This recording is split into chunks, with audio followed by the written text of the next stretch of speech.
성부와 성자와 성령의 이름으로 아멘. 예수님과 어머니 하나 되신 성심을 통해 아버지 뜻 안에서 기도드립니다. 사랑을 하느님 아버지, 저희가 듣겠습니다. 말씀하여 주시옵소서. 또한 앞으로 이 나라의 새로운 리더, 그 지도자를 뽑게 될 때 예수님과 어머니의 정신과 가르침과 모범의 속성을 닮은 그런 리더를 예수님과 어머니께서 이 나라의 새로운 리더로 반드시 뽑아주시옵기를 간곡한 갈망으로 청원드립니다. 아버지께서 원하시는 영혼이 이 나라의 새로운 리더가 되어 그를 통해 이제 아버지의 뜻이 대한민국을 다스리시고 통치하시고 지배하여 주시옵소서. 신적인 질서로 다스려지는 첫 번째 그러한 나라가 되기를 저희들이 염원으로 갈망으로 청원드립니다. 이 모든 기도 우리 주 예수 그리스도의 이름으로 기도드리나이다. 아멘. 성부와 성자와 성령의 이름으로 아멘. 안녕하십니까? 하나님의 뜻 성계 피아수녀입니다. 오늘도 성경 말씀을 통해서 여러분들과 함께 진리의 세계에 대해 함께 학습해 보도록 하겠습니다. 2021년 9월 29일 수요일 성 미카엘, 성 가브리엘, 성 라파엘 대천사 축일입니다. 제1독서 다니엘 예언서 7장 9절에서 10절, 13절에서 14절까지 말씀입니다. 내가 보고 있는데 마침내 옥자들이 놓이고 연로하신 분께서 자리에 앉으셨다. 그분의 옷은 눈처럼 희고 머리카락은 깨끗한 양털 같았다. 그분의 옥자는 불꽃 같고 옥자의 바퀴들은 타오르는 불 같았다. 불길이 강물처럼 뿜어나왔다. 그분 앞에서 터져나왔다. 그분을 시중두는 이가 100만이요 그분을 모시고 선 이가 억만이었다. 법정이 열리고 책들이 펴졌다. 내가 이렇게 밤의 환시 속에서 앞을 보고 있는데 사람의 아들 같은 이가 하늘의 구름을 타고 나타나 연로하신 분께 가자 그분 앞으로 인도되었다. 그에게 통치권과 영광과 나라가 주어져 모든 민족들과 나라들, 언어가 다른 모든 사람들이 그를 섬기게 되었다. 그의 통치는 영원한 통치로서 사라지지 않고 그의 나라는 멸망하지 않는다. 주님의 말씀입니다. 하느님 감사합니다. 오늘 여러분께서 저와 함께 읽으신 다니엘 예언서 7장의 내용은 이제 하느님 아버지의 다스림의 시작에 대해서 이야기하고 있습니다. 아버지께서 다스리신다는 것은 과연 어떠한 나라인가? 자, 어떠한 나라인가에 대해서 결과론적으로 말씀을 드리면 13절에 내가 이렇게 밤의 환시 속에서 앞을 보고 있는데 여기 나는 이제 다니엘 예언자가 지금 환시를 보고 있는 것이죠. 사람의 아들 같은 이가 하늘의 구름을 타고 나타나 연로하신 분께 가자 그분 앞으로 인도되었다. 사람의 아들 같은 이는 예수님을 말씀하시는 것이죠. 예수님께서 아버지 앞으로 인도되어 가심을 지금 환시 가운데 다니엘 예언자가 보고 있는 것이죠. 자, 그러면서 앞으로 하느님 아버지께서 다스리실 그 나라는 어떤 나라냐? 14절에서 설명하고 있는데 그에게 즉 예수님께 통치권과 영광과 나라가 주어져 모든 민족들과 나라들, 언어가 다른 모든 사람들이 그를 섬기게 되었다. 이제 아버지의 뜻이 인류 위에 군림하시고 그들을 통치하시고 이제 지배하실 그 나라를 설명하고 계시죠. 그래서 통치권도 영광도 나라가 주어졌대요. 예수님께. 그의 통치는 영원한 통치로서 사라지지 않고 그의 나라는 멸망하지 않는다. 자, 우리가 지금 봤을 때 망한 것 같이 보이잖아요. 이 교회도 망한 것 같이 보이고 세상도 망한 것 같이 보이고 아, 자, 어디 한 곳 마음 편안하게 두 다리를 뻗고 잘 곳이 없을 만큼 심각하게 망가진 상태임을 여러분도 얼마든지 몸소 체험하고 느끼실 것입니다. 그 정도로 망가진 인류고 교회인데 그런데 영원한 통치라고 하셨어요. 그러니까 지금은 사람 눈에 봤을 땐 패망한 교회, 패망한 나라처럼 보이고 패망한 인류처럼 보일지 모르겠지만 이제 아버지의 뜻이 다스리실 그 시대가 되었을 때는 영원한 통치, 변질되지 않고 아버지의 뜻 진리가 기준이고 중심이고 신적 질서고 그래서 그 진리로서 통치하시고 다스리시는데 사라지지 않고 멸망하지 않는다. 본질의 나라에서 멸망치 않을 것이며 또 계시록과 연관지어서 이야기를 하면 일단 예수님께서 1000년 동안 이 세상을 다스리신다라고 되어 있죠. 아버지의 뜻 진리로. 1000년 동안 다스리신다는 것은 이 1000년 동안 아버지의 뜻으로 다스리시면서 즉 인간적 언어로 표현하면 시뮬레이션을 해 보는 거죠. 다스리시면서도 그 가운데 부작용이 나올 수 있고 그 가운데서도 뭐 악도 또 이렇게 군데군데 돌출될 수 있고 그럼 또 그것을 다시 이렇게 올바르게 고치고 이렇게 하면서 1000년간 예수님께서 다스리셔 가지고 시뮬레이션이 다 끝나면 이제 1000년 후에는 아버지 예수님마저도 아버지께 모두 바쳐 드리며 "아버지 이제 다 되었습니다. 아버지 친히 통치하시옵소서." 이렇게 봉헌 드린다라고 되어 있잖아요, 계시록에. 바로 이제 그 과정을 거칠 것을 어 이 다니엘 예언서에서도 이야기를 하고 있는 것이죠. 영원한 통치로서 망하지 않고 멸망하지 않을 것이다. 그래서 이 오늘 이 다니엘 예언서에 말씀하신 예언의 핵심 내용은 앞으로 도래할 아버지의 다스림의 시작을 선언적으로 예언하고 계시다라는 내용입니다. 자, 주제는 이렇고 큰 원리의 나라에서는 이렇게 볼 수 있고 이제 조금 작은 부분으로 들어가서 여기 보면은 9절에 보시면 "내가 보고 있는데 마침내 옥자들이 놓이고 연로하신 분께서 자리에 앉으셨다." 누구를 말씀하시는 것일까요? 하느님 아버지께서 옥자에 앉으신 것을 본 것이죠. 다니엘 예언자가. 그분의 옷은 눈처럼 희고 머리카락은 깨끗한 양털 같았다. 자, 우리가 하느님 아버지를 상징할 때, 나타낼 때, 묘사할 때 주로 흰색 그리고 불 이런 것을 씁니다. 오늘 여기도 공통적으로 발견할 수 있는 것이 눈처럼 희고 하느님 아버지께서 입고 계신 옷이 머리카락이 깨끗한 양털 같았대요. 다 하얗게 빛난다는 것이죠. 즉 이거는 어떤 것을 상징하는 것이냐면 영광, 아버지의 영광, 그분의 영광을 나타낼 때 이렇게 하얀 것으로 깨끗한 양털 같았다. 이런 것으로 표현을 합니다. 그다음에 그분의 옥자는 불꽃 같고 옥자의 바퀴들은 타오르는 불 같았다. 자, 이렇게 불꽃, 불. 아버지가 좌정에서 앉아 계시는 옥자가 막 불꽃 같대요. 그리고 바퀴가 달렸는데 막 타오르는 불꽃 같았다. 이렇게 이야기하죠. 자, 이 불이 갖고 있는 이 성경에서 나타내는 본질의 의미가 뭐냐면 여러 가지가 있는데 가장 먼저는 불에 들어가면 다 깨끗하게 정화가 되죠. 그래서 뭐 은을 이렇게 7번 정련해서 깨끗하게 만든다라는 것도 표현이 되어 있죠, 성경에 보면. 그렇게 불이라는 것은 다 태워서 새롭게 정화시켜서 깨끗하게 하는 불. 이런 의미도 가지고 있고요. 또 불이다 하면은 생명. 우리가 태양빛을 받아서 이 지구가 생명 활동을 유지하는 것이지 태양빛이 없으면 다 죽어버리고 말죠. 그렇기 때문에 생명을 나타내기도 하고 또 불 그러면 태양을 상징하기도 하고 또 불이다 그러면 거룩함을 뜻하기도 합니다. 이렇게 불은 아버지께서 가지고 계시는 그러한 속성들을 여러 가지 관점에서 나타낸다라고 여러분에게 말씀을 드렸습니다.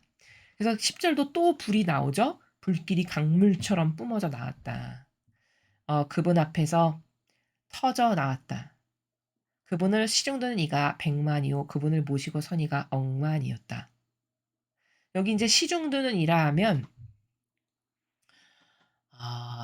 하느님께 매우 가까이 하느님 가까이에서 아버지를 시중드는 그러니까 굉장히 이 지상에서 잘 산 아버지의 뜻을 훌륭하게 잘 수행한 사람들이죠. 그래서 성경에서 이들을 두고 예수님께서 뭐라고 말씀하셨냐면 "먹고 마시며 다스리리라. 나와 함께 먹고 마시며 다스리리라." 이렇게 말씀하신 바로 그들. 그들이 이제 아버지 가까이에서 시중을 들고 그분을 모시고 다니는 이런 역할을 하는 영혼들을 지금 10절에서 이야기를 하십니다. 그래서 이제 법정이 열리고 책들이 펴진 것이죠. 이제 심판이 시작이 된 거죠. 그래서 쭉 이제 13절, 14절은 하느님 아버지께서 다스리시는 그 신적인 나라의 시작이 어떤 나라인가에 대해서 이야기한 내용이다. 계시록과 연관지어서도 또 말씀을 드렸습니다. 계속해서 오늘 주신 복음 말씀 함께 보시겠습니다.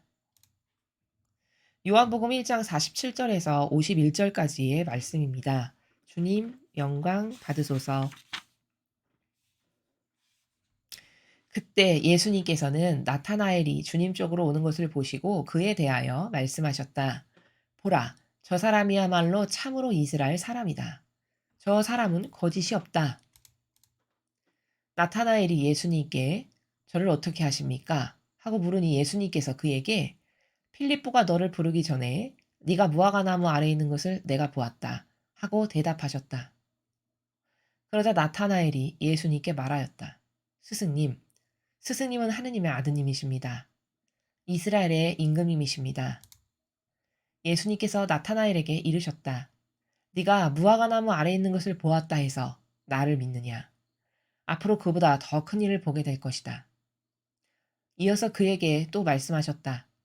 내가 진실로 진실로 너에게 말한다.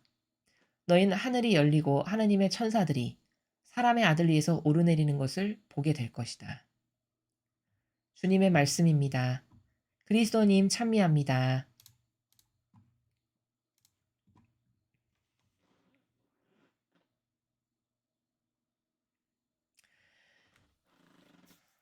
지금 예수님과 나타나엘이 교감을 나누는 나라가 어떤 나라인가? 이것을 오늘 알아야 되는 게 이 복음에서 핵심되는 키포인트입니다. 그냥 이거를 글로 읽었을 때는 예수님께서 나타나엘을 보시고 저 사람이야말로 참으로 이스라엘 사람이다. 거짓이 없다. 칭찬을 하셨어요.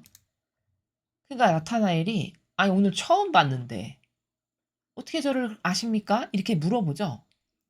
그러니까 예수님께서 필립보가 너를 부르기 전에 네가 무화과나무 아래 있는 것을 내가 봤다. 이렇게 답변하셨습니다.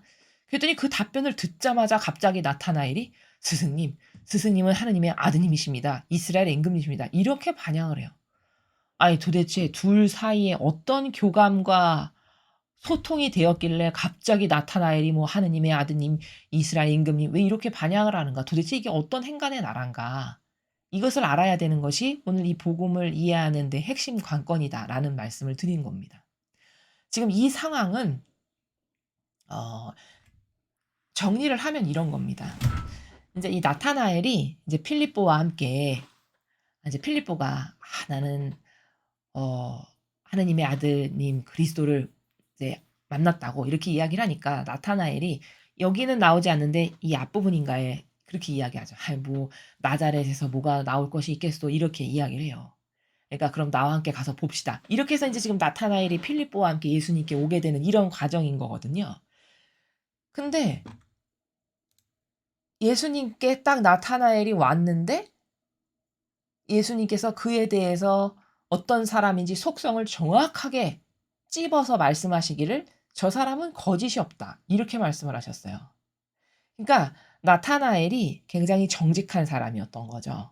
정직이라는 거는 다시 말하면은 자기 자신에 대해서 하느님 앞에 정직한 겉과 속이 같은 이런 사람이었던 거죠. 속성이.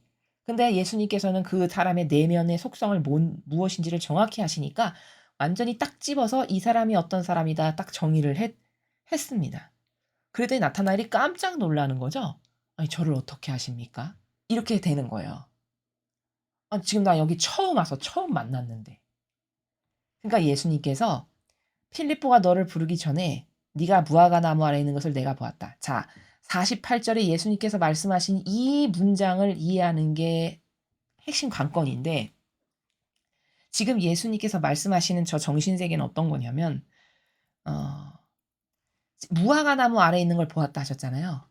무화과 나무 아래에 있다라는 건 이를테면은 나타나엘이 이 당시에 이 무화과 나무 아래에 있다는 건 저기가 이렇게 기도하는 장소였습니다. 간이 기도 이렇게 조용히 무릎 꿇고 각자가 간이 기도를 할 수 있는 그런 곳이었던 거예요. 통상적으로 일반적으로 이스라엘 사람들이. 그러니까 나타나엘은 그 무화과 나무 아래에서 기도를 드렸던 거죠. 조용히 마음속으로. 아마도 추측컨대 이 이스라엘을 구하실 그리스도를 메시아를 제가 뵐 수 있게 아버지 저를 축복해 주십시오.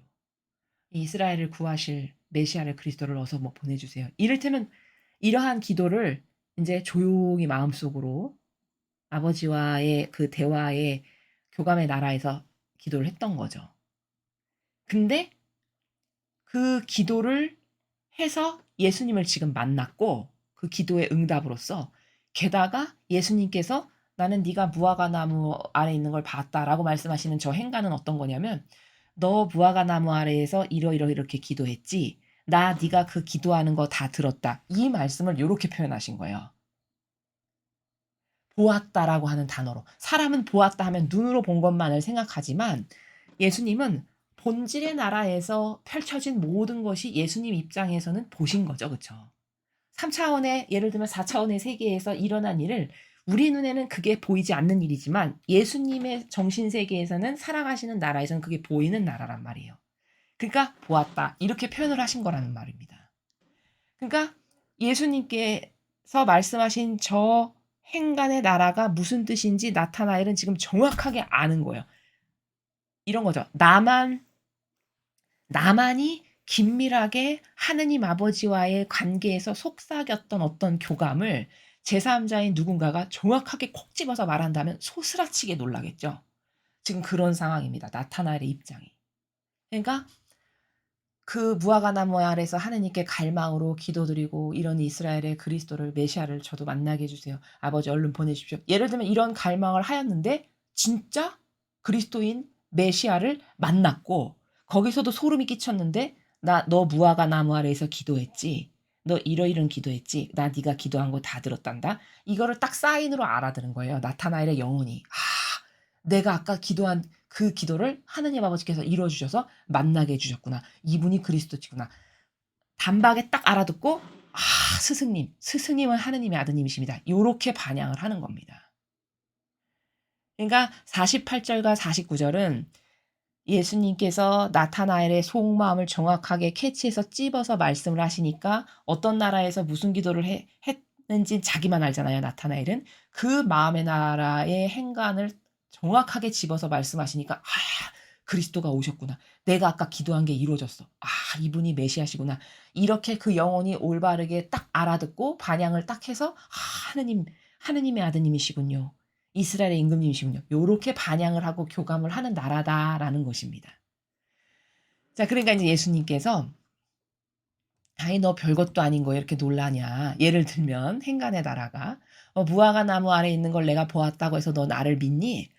앞으로 그보다 너는 더 큰 일을 보게 될 거다. 이렇게 말씀을 하셨어요. 그러면서 더 큰 일을 보게 될 건 어떤 거를 말씀하시냐면 지금 예언을 하시는 거죠. 예언. 내가 진실로 진실로 너에게 말한다. 너희는 하늘이 열리고 하느님의 천사들이 사람의 아들 위에서 오르내리는 것을 보게 될 것이다. 자, 하늘이 열려서 하느님의 천사들이 사람의 아들, 즉 예수님 위 아래로 오르내리는 것을 보게 된다는 이거는 어떤 사건을 두고 말씀하시는 걸까요?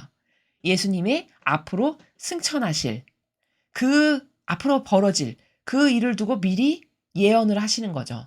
너 앞으로 하늘의 문이 열려서 천사들이 오르내리는 것을 보게 될 텐데 그때 되면 너는 더 깜짝 놀랄 거다. 더 확신을 하게 될 거다. 더 내가 메시아여 그리스도라는 것을 알게 될 거다. 뭐 이런 행간의 나라에서 지금 51절의 말씀을 하시는 거죠. 그리고 실제로 이 일이 일어났죠. 이렇게 해서 오늘 이 복음은 사람이 정직하면은 하느님과 어떻게 교감을 나누어서 올바르게 화답을 하는지에 대한 것을 보여주는 어떤 전형적인 예시라고 할까요? 그러한 세계. 그러니까 본질의 차원에서 아버지와 함께 교감을 나누는 나라, 혹은 예수님이나 어머니와 교감을 나누는 나라, 그 나라가 어떤 나라인지에 대해서 오늘 우리가 배운 것입니다. 그리고 앞에 일독서는 다니엘 예언서를 보셨는데요. 앞으로 펼쳐질 그 하나님께서 다스리시는 나라, 그 통치하시는 나라라는 건 어떤 나라인가에 대해서 다니엘 예언자를 통해서 예언하셨고 그리고 그것은 계시록하고도 매치되는 일이다라는 것을 확인하였습니다. 이상으로 2021년 9월 29일 수요일 성 미카엘, 성 가브리엘, 성 라파엘 대천사 축일 복음 해설을 마치겠습니다. 감사합니다.